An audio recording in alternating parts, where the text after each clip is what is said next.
അധ്യാപകരെ, പ്രിയപ്പെട്ട കൂട്ടുകാരെ, നമസ്കാരം. നാം ഇന്ത്യയുടെ 76-ാം സ്വാതന്ത്ര്യദിനം ആഘോഷിക്കുകയാണല്ലോ. ഈ അവസരത്തിൽ ഇന്ത്യൻ സ്വാതന്ത്ര്യ സമരത്തിൽ ഉറുദു ഭാഷയുടെ പങ്ക് എന്ന വിഷയത്തെക്കുറിച്ച് ഏതാനും ചില വാക്കുകൾ സംസാരിക്കാൻ ഞാൻ ആഗ്രഹിക്കുന്നു. സാമ്രാജ്യത്വ മോഹികളായ വെള്ളക്കാരനെതിരെ ജാതിമതവർഗ ചിന്തകൾക്ക് അതീതമായ പോരാട്ടത്തിൽ നിർണായക പങ്കുവഹിച്ച ഭാഷയാണ് ഉറുദു. ദില്ലിയിലെ സുൽത്താൻ വംശത്തിന്റെ കാലത്ത് അപഭ്രംശ ഭാഷകളിൽ നിന്നും രൂപാന്തരപ്പെട്ടതും പിന്നീട് മുഗളരുടെ കാലത്ത് പേർഷ്യൻ, അറബിക്, തുർക്കിഷ് ഭാഷകളുടെ സ്വാധീനത്താൽ വികസനം പ്രാപിച്ചതുമായ ഭാഷയാണ് ഉറുദു. ഇന്ത്യൻ സ്വാതന്ത്ര്യ സമരത്തിൽ ഉറുദു ഭാഷയും സാഹിത്യവും രാജ്യത്തിന് നൽകിയ സംഭാവനകൾ വിസ്മരിക്കാനാവില്ല.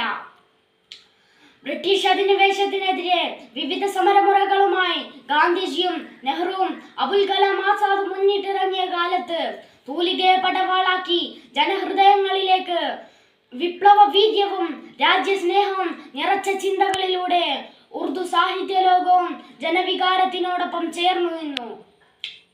1857 മഹത്തായ വിപ്ലവം മുതൽ ഇന്ത്യൻ സ്വാതന്ത്ര്യ സമരത്തിന് ആവേശം പകരാൻ ഉറുദുവിന് സാധിച്ചു.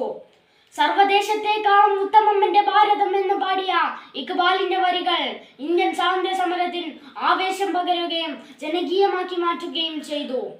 കഥകളുടെ ചക്രവർത്തി പ്രേംചന്ദ് ഉറുദുവിൽ എഴുതിയ സൂസിവദൻ ബ്രിട്ടീഷുകാർക്ക് വൻ ഭീഷണി ഉയർത്തുകയും അവർ അതിനെ കത്തിച്ചു കളയുകയും ചെയ്തു. പിന്നീട് തന്റെ തൂലികയെ പടവാളാക്കി കാലഘട്ടത്തിന്റെ അനീതികൾക്കെതിരെ പോരാടി.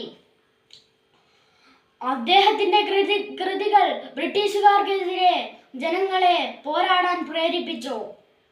1921 പ്രമുഖ ഉറുദു കവിയും മാധ്യമപ്രവർത്തകനുമായ ഹസ്രത്ത് മുഹാനി വിപ്ലവം നീണാൽ വാഴട്ടെ എന്നർത്ഥം വരുന്ന ഇൻകുലാബ് സിന്ദാബാദ് എന്ന മുദ്രാവാക്യം ആദ്യമായി ഉപയോഗിച്ചത്.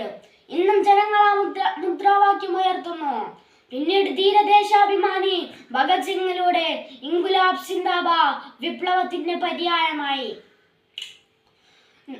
ഇന്ത്യൻ സ്വാതന്ത്ര്യ സമരത്തിൽ നാം നടത്തിയ പ്രവർത്തനങ്ങളിൽ പ്രധാന പങ്കുവഹിച്ചത് ഉറുദു ഭാഷയും ഉറുദു കവികളുമാണെന്ന് നാം ഓരോരുത്തരും അഭിമാനം കൊള്ളുന്നു. ഇത്രയും പറഞ്ഞുകൊണ്ട് ഞാൻ എൻ്റെ വാക്കുകൾ നിർത്തുന്നു.